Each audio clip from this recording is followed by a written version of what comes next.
আমরা প্রায়ই ইসলামে জ্ঞান অর্জনের গুরুত্বের কথা শুনি তাই না? কিন্তু এটা কি শুধু একটা ভালো কাজ নাকি এর চেয়েও অনেক বেশি কিছু? কেন এই জ্ঞান অর্জন করাটা প্রত্যেক মুসলিমের জন্য এতটা জরুরি?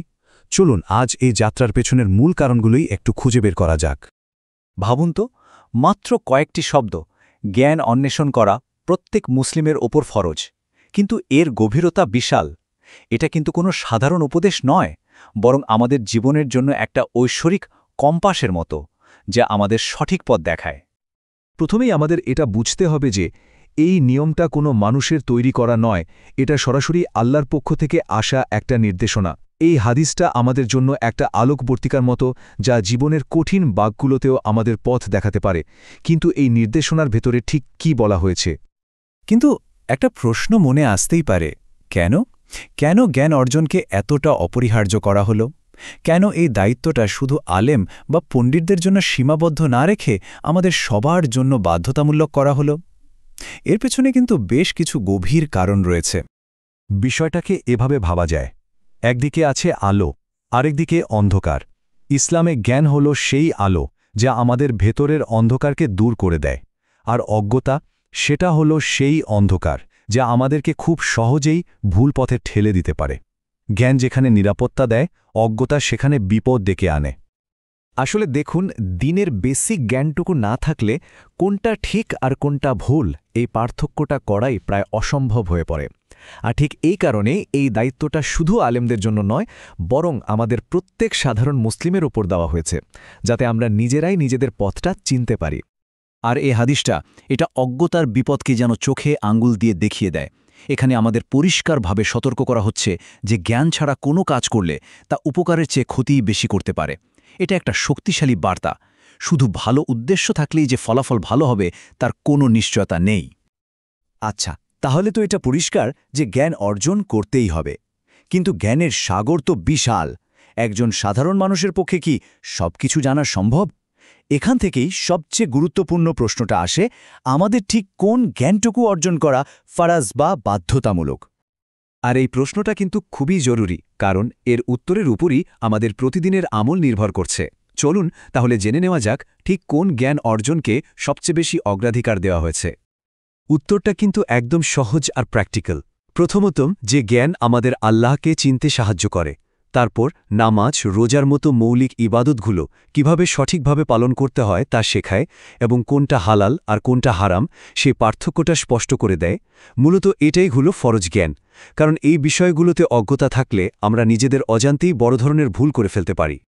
জ্ঞান অর্জন মানে কিন্তু শুধু কিছু তথ্য মাথায় রাখা নয়, এর একটা অসাধারণ ক্ষমতা আছে ভেতর থেকে মানুষকে বদলে দেওয়ার। এটা শুধু আমাদের মস্তিষ্ককে নয়, বরং আমাদের চরিত্র, আমাদের বিশ্বাসকেও নতুন করে গড়ে তোলে। এই জ্ঞানই আমাদেরকে আল্লাহর সত্যিকারের আব্দ বা বান্দা হয়ে উঠতে সাহায্য করে। কারণ যখন একজন মানুষ তার দিন সম্পর্কে সঠিকভাবে জানতে শুরু করে, তখন তার প্রত্যেকটা কাজ, প্রত্যেকটা বিশ্বাস আল্লাহর সন্তুষ্টির জন্য হতে শুরু করে। যখন কেউ তার দিনকে জানতে শুরু করে, তখন তার চরিত্রেও সুন্দর কিছু পরিবর্তন আসতে থাকে। তার মধ্যে বিনয় তৈরি হয়, সে অন্যের প্রতি দয়ালু হয়, সে সচেতনভাবে হারাম পথ এড়িয়ে চলে, এবং তার ঈমান বা বিশ্বাস পাথরের মতো শক্ত হয়ে ওঠে। এখন এত কিছু শোনার পর মনে হতেই পারে, আরে জ্ঞান অর্জন তো অনেক কঠিন ব্যাপার। প্রতিদিনের এত ব্যস্ততার মধ্যে এটা আবার কিভাবে সম্ভব? এখানে ইসলাম ব্যাপারটাকে অনেক সহজ আর বাস্তবসম্মত করে দিয়েছে। জ্ঞান অর্জন কিন্তু শুধু মাদ্রাসার চার দেয়ালের মধ্যে সীমাবদ্ধ নয়। একটা খুব সাধারণ ভুল ধারণা আছে যে দ্বীনি জ্ঞান অর্জনের জন্য মাদ্রাসাতেই যেতে হবে। কিন্তু বাস্তবতা হলো, একজন ডাক্তার, ব্যবসায়ী বা ছাত্র, যে যাই হন না কেন, নিজের পেশা বা অবস্থান থেকেই জ্ঞান অর্জনের এই যাত্রায় যোগ দিতে পারেন। দেখুন, শুরু করাটা যে কতটা সহজ হতে পারে। যেমন ধরুন, প্রতিদিন শুধু একটা আয়াত অর্থসহ পড়া, বা একটা নতুন হাদিস শেখা, অথবা অফিসে যাওয়ার পথে মোবাইল ফোনেই কোনো ইসলামিক লেকচার শোনা। এই ছোট ছোট অভ্যাসগুলোই কিন্তু জ্ঞান অর্জনের বিশাল যাত্রার এক একটা অংশ। এতক্ষণ আমরা জানলাম জ্ঞান কেন জরুরি আর কিভাবে তা অর্জন করা যায়। চলুন এবার সবচেয়ে জরুরি অংশে আসি, আমাদের প্রথম পদক্ষেপ। কিভাবে আজ এই মুহূর্ত থেকেই এই যাত্রাটা শুরু করা যেতে পারে? অনেকেই হয়তো এই যাত্রাটা শুরু করতে একটু ভয় পান। মনে মনে ভাবেন, আমি তো আর বড় আলেম হতে পারবো না। কিন্তু আসল লক্ষ্যটা তো বিশাল পণ্ডিত হওয়া নয়, তাই না? লক্ষ্য হলো প্রতিদিন একটা করে নতুন পদক্ষেপ নেওয়া, আর যা শিখছি তা নিজের জীবনে কাজে লাগানো। মনে রাখতে হবে 1000 মাইলের পথ চলাও কিন্তু শুরু হয় মাত্র একটা ধাপ দিয়ে, আর জ্ঞান অর্জনের এই পথে সেই প্রথম ধাপটাই কিন্তু সবচেয়ে গুরুত্বপূর্ণ। তাহলে আর দেরি কিসের? চলুন আজই শুরু করা যাক। নিজের জন্য ছোট্ট একটা লক্ষ্য ঠিক করুন। আজ শুধু একটা আয়াত বা একটা হাদিস অর্থসহ জানবেন। বিশ্বাস করুন, এই ছোট পদক্ষেপটাই জীবনে এক বড় পরিবর্তনের সূচনা করতে পারে।